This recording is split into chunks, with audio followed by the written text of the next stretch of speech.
In 5, 4. You can never go on the first take. You always like do something weird at the end. Hello and welcome back to Cinema Minute. My name is Grant Robson. And I'm Chris J. Allen. This week we're talking about Chris's favourite subject. You might want to know what that is. To be fair, it's something we talk about every episode. If we're not talking about episode. Something about Marvel, we're talking something about Star Wars. Yep. There's a pretty high probability. And this week we're talking something about Star Wars. Star Wars deleted scenes, yeah. So we're going all the way back to the beginning here. We're going back to the New Hope. A New Hope, not A New Hope. Yeah, we did a couple of weeks back. We did when the Force Awakens deleted scenes got released. We did that one. That one had a really positive feedback, so we thought we'd go back to the roots. Do the parts which are missing from A New Hope. Now, these came out on the Blu-ray a couple of years back, when that initially got released in 2012, I think it was. So they've been floating around for a little while. Yeah. I remember having a couple of these on like CD-ROM in the 90s from like a thing called like Star Wars Behind the Magic or something it was called. You've been a fan a long time. I go emoji. He came out of the womb with a lightsaber. Dangerous. But I think that it had an alternate take of the opening kind of in black and white. But again, obviously in the Blu-ray, cleaned up to an extent and obviously a bit better. So what did you think of these? So just straight off the bat. I think the main thing I was really surprised by was actually by the footage quality. When you take a look back and actually think of how old Star Wars is and how much it still holds up, but when you look back at this raw footage and you think, wow, that's like really old film cameras, like Panavision cameras. So I mean, obviously, just recently celebrated its 39th, anniversary of its release. So I mean, these scenes in quality don't hold up to the film itself. Has obviously been cleaned and restored, but in the 90s then for the DVD, then for the Blu-ray. But these ones they haven't been touched up as such for kind of. And I think that made us appreciate it a lot more because all the effort and things that went in. There's one scene we're going to talk about and literally the man hours that went into it, and then it's useless. It's probably the first one we're going to talk about as well. So. This is the one that you were fuming about. Let's start with this one. Like, all the man hours, millions of dollars went into this one crap scene. I don't think millions of dollars. If we're talking about the same one, are we talking about Anne-Beru? Yeah. So first one, straight from the disc, is it's literally called Anne-Beru's Milk. Anne-Beru, might be a bit misleading that, but we'll clear that up. I would say it's not misleading. It's like Anne-Beru pours some milk. Oh, it's not Anne-Beru's milk. It's Anne-Beru pours. I think it's Anne-Beru's. Yeah, exactly. See what it's I mean? not. Yeah, it's not bad X-rated Beru cut that everyone's been like.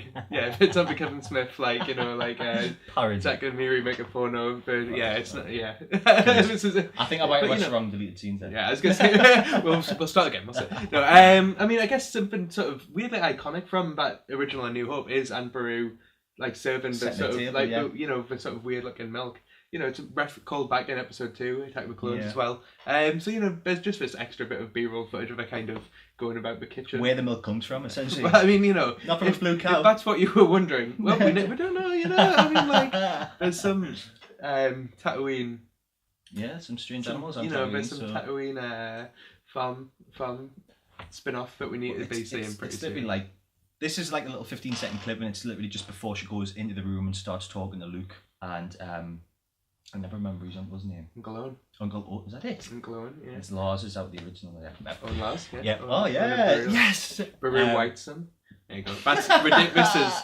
This is why I'm here, folks. This is ridiculous. He's my encyclopedia of knowledge. Yeah. So we'll obviously get all the key facts and all the key information that moves the plot forwards in the very next scene. Yeah, we don't really. Yeah, that's the thing. It's it's nice extra. You see that sort of. Homesteaded a little bit more, but it's one extra room. It doesn't really add anything at all. Yeah, I think they're kind of underrated characters in the grand scheme of Star Wars. The importance of Uncle Owen and Anne-Beru, and how long they've protected Luke and things like that. Yeah, but I think they're kind of written off as sort of useless. Yeah, a little bit. And they obviously serve a purpose to forward the story, but they need to die so he can kind of go on his adventure. But yeah, I think. They get a bit of a hard rap, I think, After watching these parents as well, I think they need to. That's it, yeah. Need to, bit of teen angst there. Yeah, I think their role is actually quite interesting and vital and sort of underappreciated both by the audience but by a bit of characters as well. I'm team Owen and Beru. Team Lars. You'd have stayed on the moisture farm for an extra season, wouldn't you? But it's a whole other year. Whiny Luke Skywalker, I suppose, takes us quite nicely into the next couple of scenes, actually. So that was the impression that I was trying to build up to before when you were doing your gong droid around the room or something like that. The next one is a couple of scenes of Luke on Tatooine.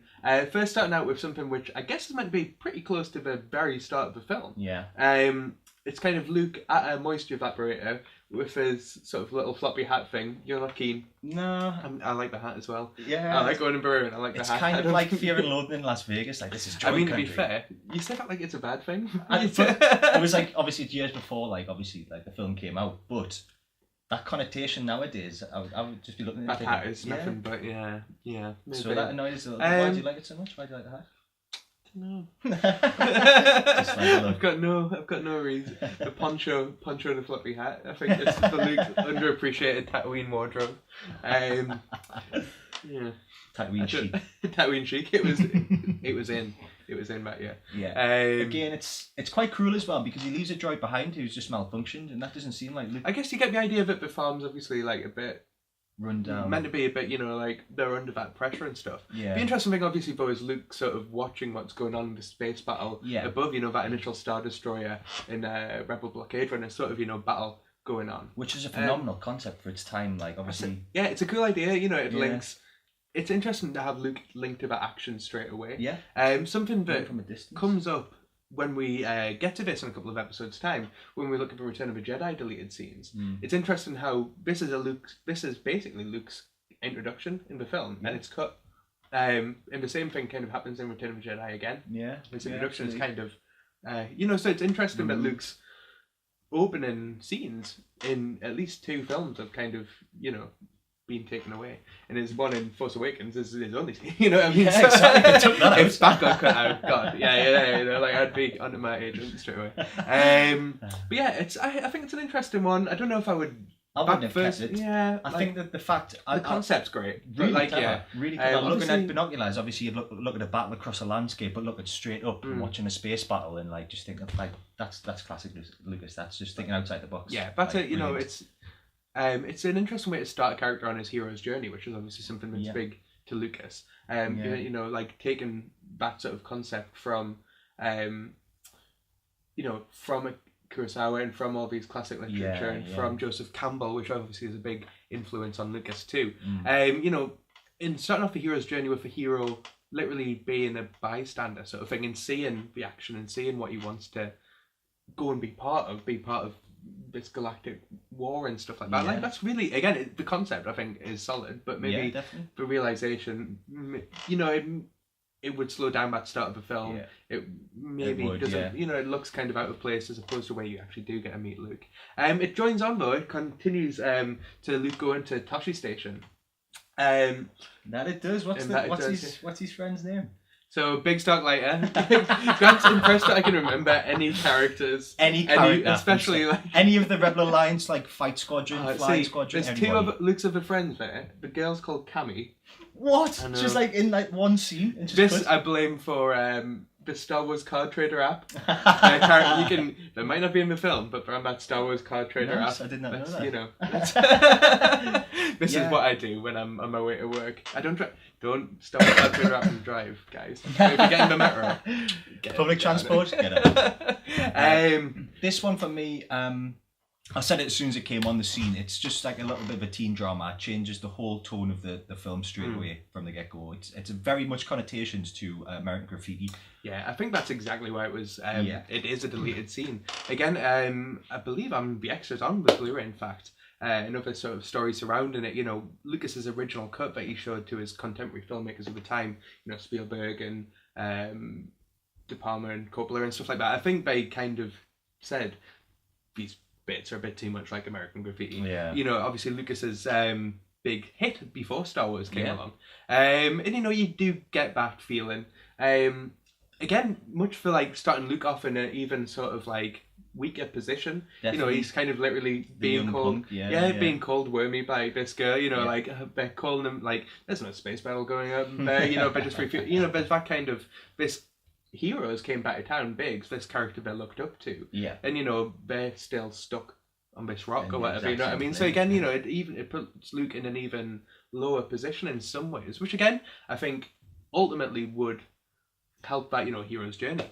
But yeah, again, I think it kind of takes away from the seriousness of the rest of the film as well, because you see this kind of like childish play, and while Luke's not a strong character in that scenario, and it definitely would help towards that hero's quest kind of plot theme, it doesn't really add anything to showing Luke as a good character or a bad character. Really. That's you just kind of get more of a situation, I suppose. This Tatooine scene is split in half.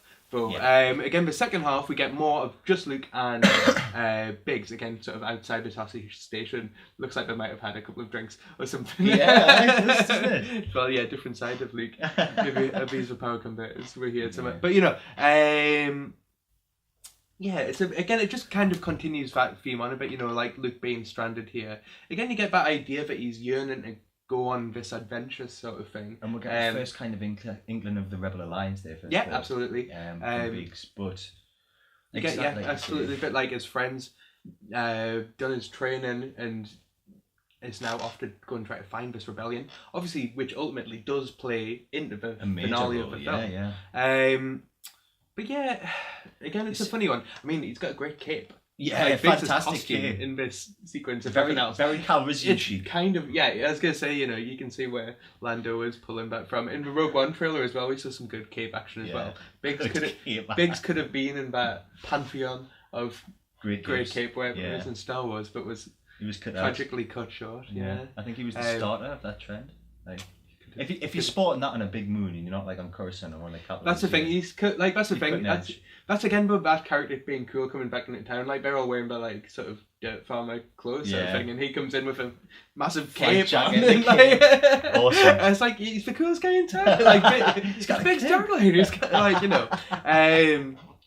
But yeah, I don't know. Again, it's that concept of it's good. It fits. Again, it. Sets up a lot of things in the story. Execution's a bit rough on this one for me. Again, especially the second half of it where they're just walking past a stone wall pink sort of white thing. Wall. It's not the most like visually interesting. For me, if this scene had been in the film, it would have set up a great little reunion at the end when Biggs and Luke finally meet up. Absolutely, it gives weight at that moment. Yeah. But I would have rather followed Biggs' story. He sounds like he's got a cape. I don't know what follow this much stuff after seeing this Biggs. Is the real hero's journey. Exactly. So it was a bit like that.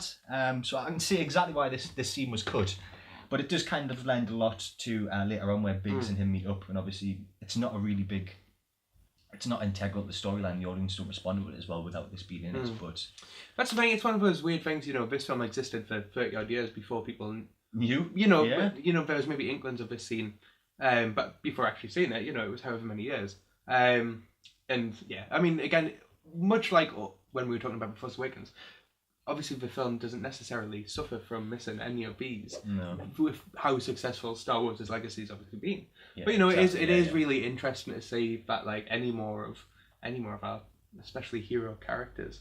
I mean that's one we can jump to next as well. I suppose for more Darth Vader we get in this one sequence here as well. This again, thinking just about those original Star Wars films, you'd think anything with getting more Darth Vader is going to be good, big bang for your buck, but I guess it's a pretty basic. It's about 10 seconds if that, and he's just saying send more troops, basically. But you do get treated to some great little droids, So first of all, you've got the gun droid. I was going to say, the actual dialogue, it's interesting, again, sort of about...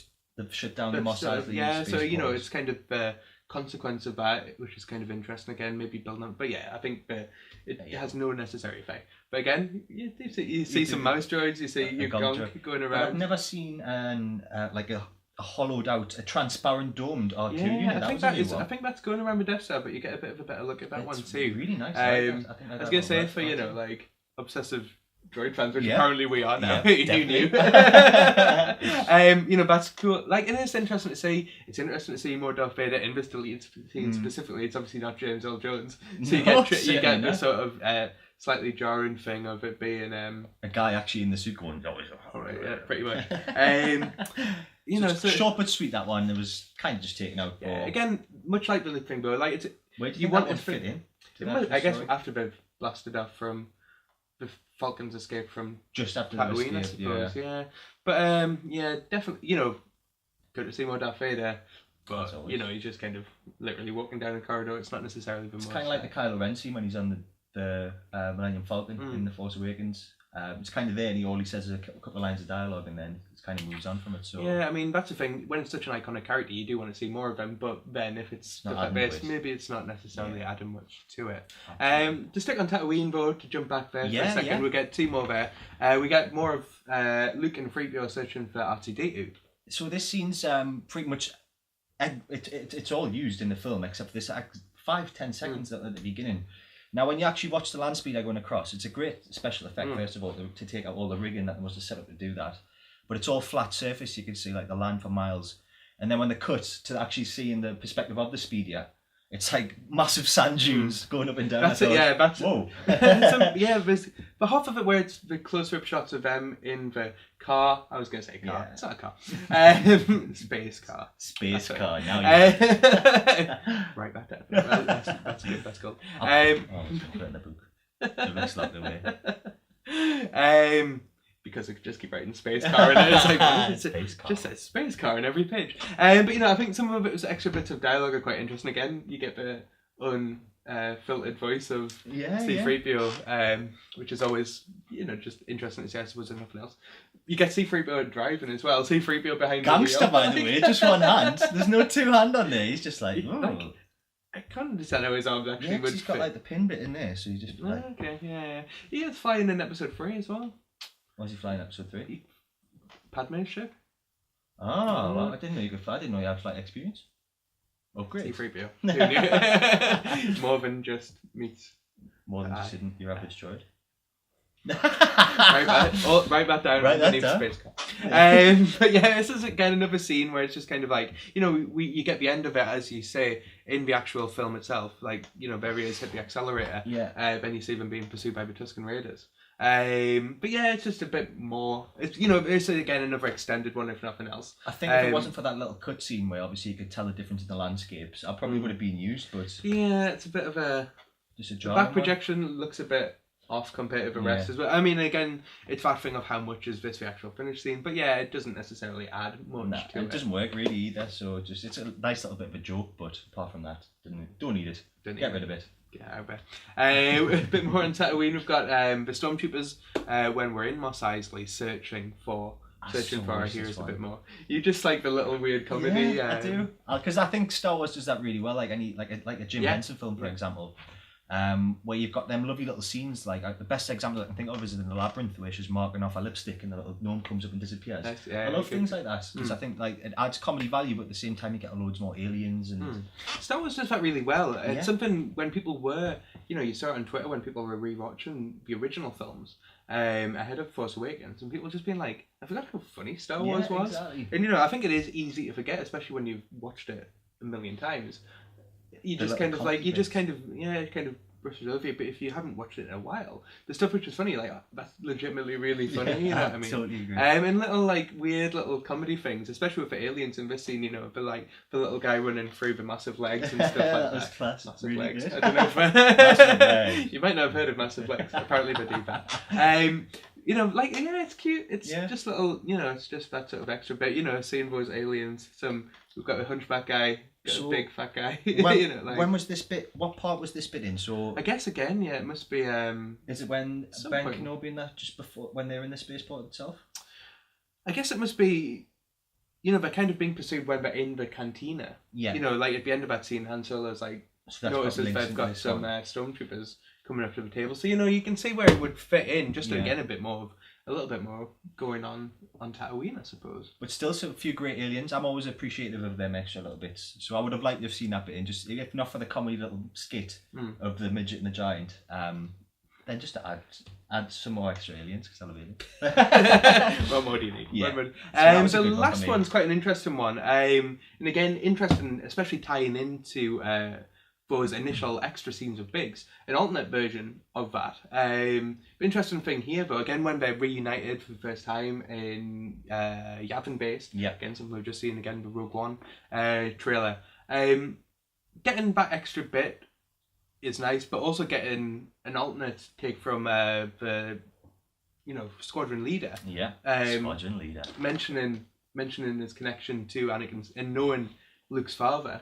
Yeah, that's it. That I really enjoyed that bit. I thought that was good, but the scene actually used for Biggs and Luke meeting up for the first time is a lot better. It just works so well because they seem so happy to see each other. It's very reminiscent of the Force Awakens one again, where Poe Dameron sees Finn again.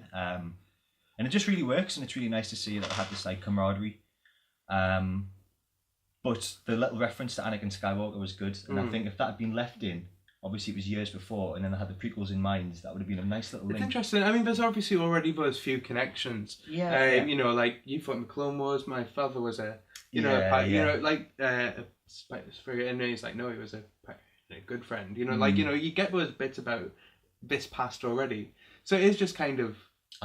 You know, it's an extra one. It's a nice extra one, but you know, it's one of those things again where it's just kind of maybe laying it. It's a Beru's Blue Milk. That's what we're going to call unnecessary clips now. Beru's Blue Milk, right? Hey, you kind of dog. Yeah, I've got nothing. That is pivotal to the like. This film could have been a success if she didn't pour the blue milk. It would have been a butterfly effect, and the Death Star would have never blown up. I can see what you mean. It's fan theory exposed. Yeah. So that's all 6. Yeah, these are big ones. Obviously, on the special editions, you know, when this film was re-released in the 90s, and then obviously again on for DVD and for Blu-ray following it, there were some of those deleted scenes incorporated into the film. Yeah. Most notably the Jabba the Hutt scene being added, which and you know, some alternate versions of stuff like the cantina. Even being re-edited in the film, controversially, the Greedo shot first, had a Greedo shot first sort of thing. Yeah, that was a bad one. And after we've talked about these deleted scenes, it would be interesting to go back and do those special edition changes as well. It's definitely a controversial topic. Yeah, totally there'll be some strong feelings on that one, I would imagine, from a lot of people. Well, we've kind of went back and forwards here, so we've already done The Force Awakens deleted scenes, and we've done A New Hope, but what we're going to do... so we'll keep going. Empire Strikes Back, Return of the Jedi, we might do the prequels. There's some quite interesting ones in prequels. I'll stand by it. I'll fight for it. This is what but as always, thanks very much for watching. Really appreciated all the support. Really appreciate it again. Obviously, more people all the time following us on Twitter. Would like to say thank you to 2,000 followers on Twitter. That's a new milestone. I was going to say, broke that barrier. We've got more subscribing on YouTube all the time too, and again, it's always really appreciated. You can do that. Get in touch with us with those links along the bottom. Get subscribing with the link there too. Again, obviously really appreciated, and the best way to get the new episodes as soon as possible. Positive feedback, obviously always appreciated. Any feedback, good or bad? We'll work on it. We can. Yeah, I'll see the next one. I promise. We'll special edition ourselves. We'll special. You know, complain about it, and we'll put in a version where Grant shoots first. Grant sees the films. And sometimes Grant will watch things before reviewing them. My bad. No, thank you very much for watching. Always appreciate for any comments and subscriptions that you do give us. Make sure you let us know what you think in all the social media channels. Thank you very much, Joe. As always, thanks very much, and see you guys soon. Bye. Bye.